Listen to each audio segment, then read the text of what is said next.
اہل بدعت کا کالا آپ کہیں گے، اہل سنت تو کئی خود کو کہتے ہیں، جیسے مسلمان کئی خود کو کہتے تھے، وہاں ہم ایک بات پر نہ پہنچ سکے، اب اہل سنت کے دعوے دار بھی تو کئی ہے، یہ کیسے کہہ سکے؟ میں نے کہا جی سنو، اس پر بھی لوارسی نہیں ہے، اہل سنت والجماعت کا بھی تو کوئی مطلب ہے، کوئی معنی ہے۔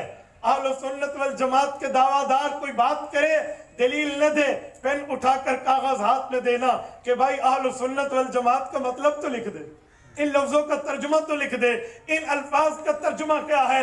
جب ترجمہ آ جائے پھر دیکھنا جو مجھے نظریہ یہ بندہ دے رہا، عقیدہ بندہ دے رہا، عمل بندہ بتا رہا، یہ اس ترجمے کے مطابق ہے تو لے لینا، مخالف ہو تو چھوڑ دے۔ بہت اچھی نشانی، بہت اچھی علامت ہے کہ اہل سنت کا مطلب کیا ہے۔ نعرہ تکبیر، کابرین علماء دیوبند۔ اہل سنت کا معنی ہے نبی والے، والجماعت کا معنی ہے صحابہ والے۔ کیا مطلب نبی والے اور صحابہ والے؟ کیا مطلب؟ یہ کچھ سمجھایا جا رہا ہے، بتایا اور سنایا جا رہا ہے۔ بھئی وہ کیا؟ اہل سنت دین نبی سے لیں گے، والجماعت اس دین کی تشریح نبی کے صحابہ سے لیں گے۔ دین نبی سے لے کر تشریح نبی کے صحابہ کی پیش کر دے، وہ اہل حق ہے۔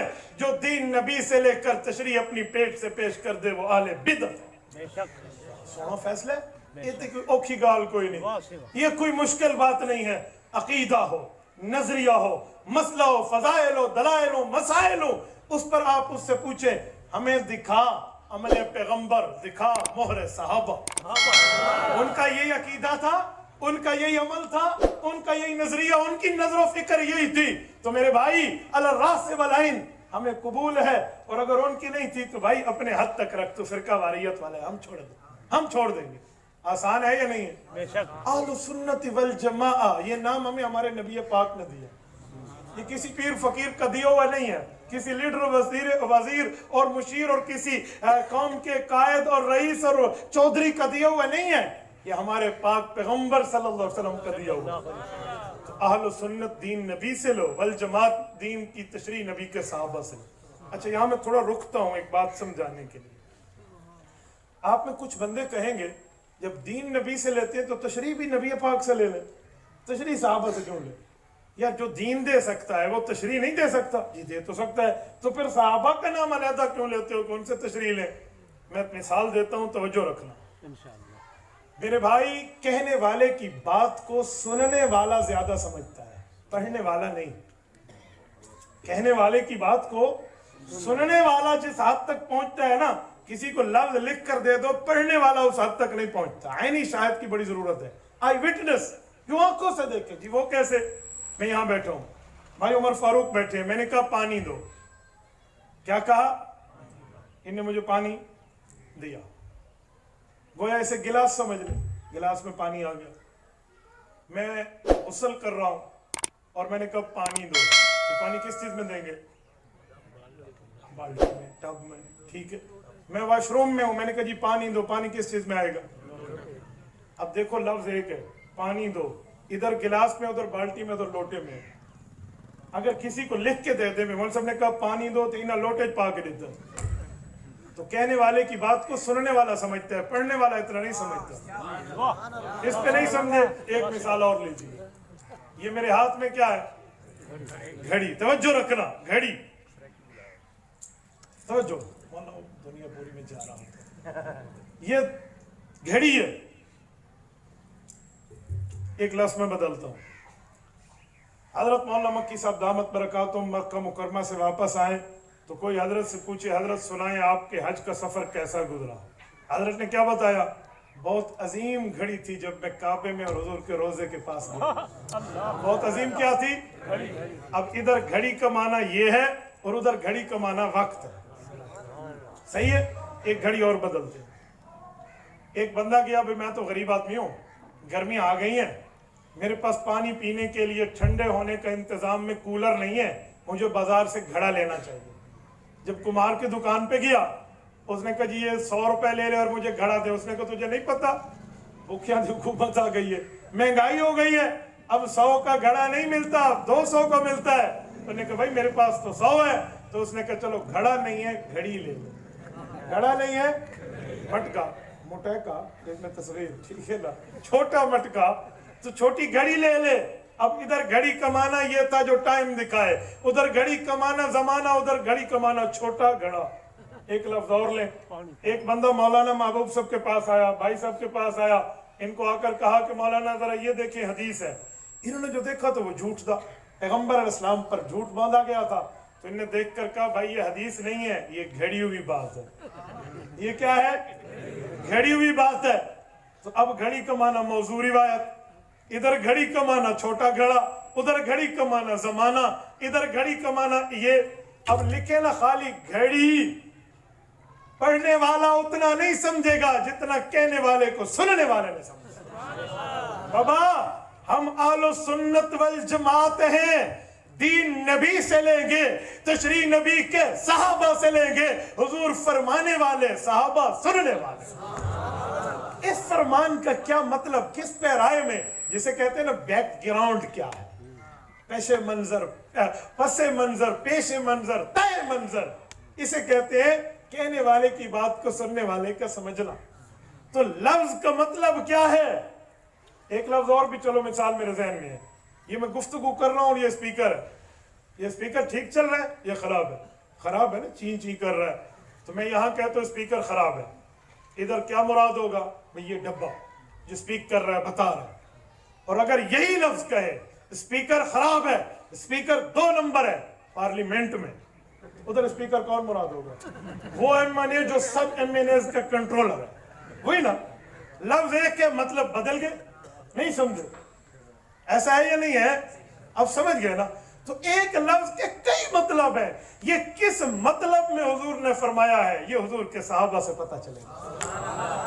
تو ہم اہل سنت والجماعت ہیں, دین نبی سے لیتے ہیں, تشریح نبی کے صحابہ سے. یہ کلام بانی کو تھوڑا ٹھیک کر جو رکھے. میرے دوستو, میری بات کا مطلب ہم اہل سنت والجماعت ہیں, دین نبی سے لیں گے, تشریح نبی کے صحابہ سے لیں گے. کوئی بندہ آپ کے پاس آئے, کوئی عقیدہ, نظریہ, مذہب, مسلک, ایمان کی دعوت لے کر آئے, آپ بہت آسانی سے پہچان سکتے ہیں اگر اس کے پاس دین نبی سے ہو, تشریح صحابہ سے ہو, وہ اہل حق ہے. چھوڑو دیوبندی, بریلوی, غیر مقلد, مماتی, حیاتی کے چکر, آپ فٹ کرتے جائے آپ کے سامنے ملتا نظر آ جائے. تو ہم سمجھتے ہیں نا بھی تو مماتی ہے, تو اہل حق دیوبندی ہے, تو رضا خانی ہے, تو فلاں. عوام تو نہیں سمجھتی. عوام کو یہ فارمولہ دے دے بھی وہ دکھائے نبی سے, عمل دکھائے صحابی کا, تو آنکھیں بند کر کے لے لو. میرے دوستو, میں اس پر 1-2 باتیں آپ کی خدمت میں کرتا ہوں مثالیں دیتے ہوئے. مثلاً حضور پاک علیہ الصلوۃ والسلام کی ایک حدیث پاک ہے, مشکات جلد اول, باب الاعتصام بالکتاب والسنہ, صفحہ 329 کی روایت ہے. حضرت عرباض ابن ساریہ فرماتے ہیں, صلی بنا رسول اللہ صلی اللہ علیہ وسلم ذات یوم, ایک دن اللہ کے رسول نے ہمیں نماز پڑھائی. فواعظنا موعظۃ بلیغہ, بڑا اچھا واعظ فرمایا. ذرفت منها العیون, آنکھیں بہہ پڑی. ووجلت منها القلوب, دل ڈر گئے. فقال رجل یا رسول اللہ کأن هذه موعظۃ مودع او مودع فوصنا. ایک شخص نے عرض کیا, یا رسول اللہ یہ تو الوداعی خطاب لگ رہا ہے, آپ ایسا کریں ہمیں کوئی نصیحت و وصیت فرما دیں, ہماری امت کی آگے چلنے کی حفاظت کے لیے کچھ فارمولہ ارشاد فرما دیں. اللہ کے رسول نے فرمایا, اوصیکم بتقوی اللہ, رب سے ڈرتے رہنا, تقوی اختیار کرنا. والسمع والطاعہ, اپنے امیر کی بات کو سننا اور اس کو مان لینا. وَإِنْ عَبْدًا حَبْشِيًّا, حبشی غلامی کیوں نہ ہو, کیوں؟ فَإِنَّهُ مَن يَعِشْ مِنْكُمْ بَعْدِي, میرے بعد جو زندہ رہے گا, فَسَيَرَى اخْتِلَافًا كَثِيرًا, وہ فرقہ واریت کا زمانہ دیکھے گا. یا رسول اللہ فرقہ واریت آئے گی؟ جی آئے گی. تو کیا کرے؟ فرمایا علیکم بسنتی وسنت الخلفاء الراشدین المہدیین, تم نبی اور پاک کے طریقے کو اور صحابہ کرام کے طریقے کے راستے کو اپنا لیں. اب اگر اس کا میں ترجمہ کروں نا تو وہی ترجمہ بنتا ہے جو پہلی حدیث پہ میں نے پڑھا ہے, علیکم بسنتی, اہل سنت بن جائیں. میں حضرت اکاڑوی رحمۃ اللہ علیہ کی تحریرات کی روشنی میں بات کر رہا ہوں. علیکم بسنتی, اہل سنت بن جانا, وسنت الخلفاء الراشدین, والجماعت بن جانا. سبحان اللہ, سبحان اللہ. علیکم بسنتی, اہل سنت بن جانا, وسنت الخلفاء الراشدین المہدیین, ہدایت یافتہ خلفاء کے طریقے پر, یعنی والجماعت بن جانا. اچھا, یہ فرقہ واریت کا جواب ہے؟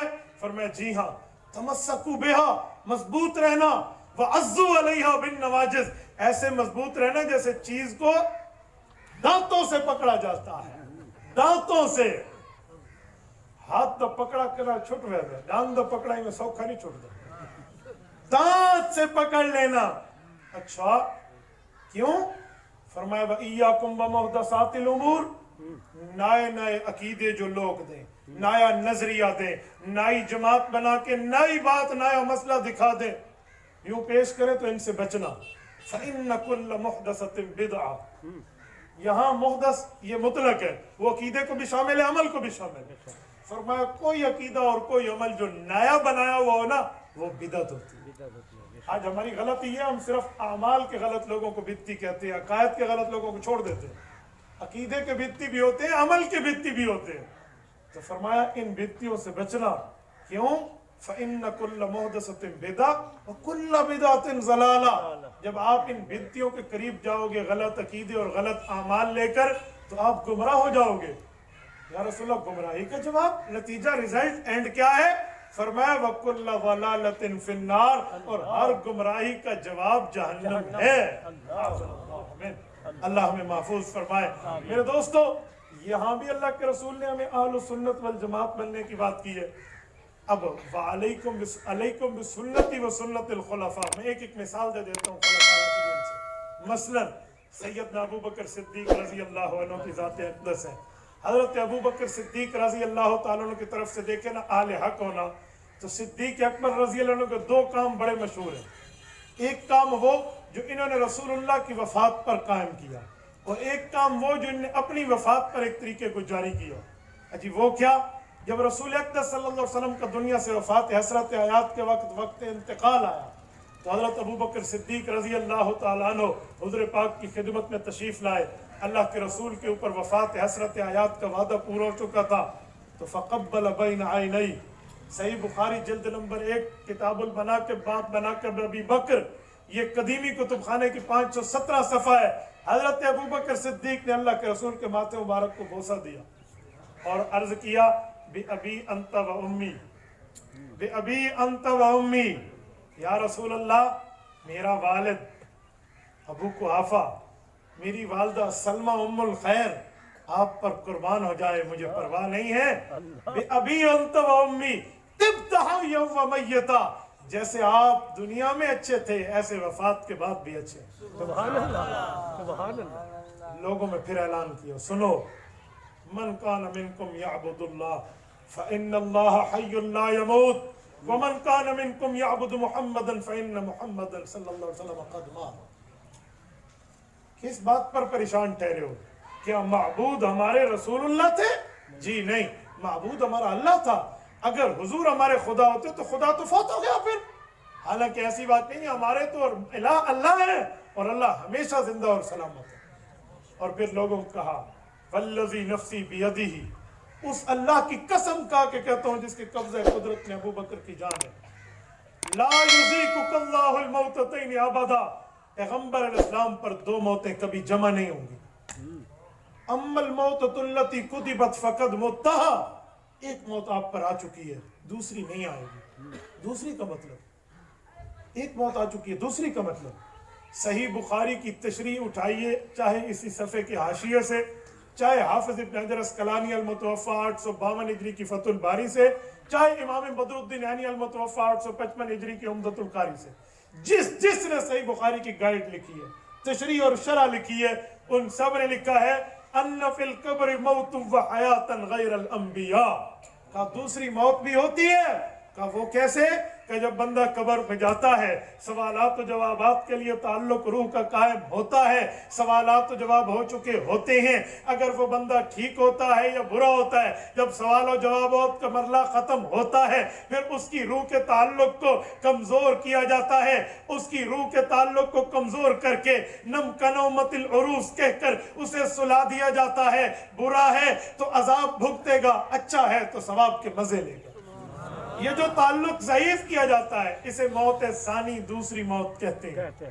لیکن وَالْأَحْسَنُ أَن يُقَالَ أَنَّ حَيَاتَهُ فِي الْقَبْرِ لَا يَتَعَقِّبُهَا مَوْتٌ بل یستمر حیا والانبیاء احیاء فی قبورہم، کہا لیکن انبیاء کی ذوات قدسیہ اس معاملے سے مبرہ اور جدا ہیں، جب وہ قبر میں جاتے ہیں تعلق روح سے جو زندگی ملتی ہے وہ ہمیشہ زندہ رہتے ہیں جیسے تمام انبیاء قبر میں۔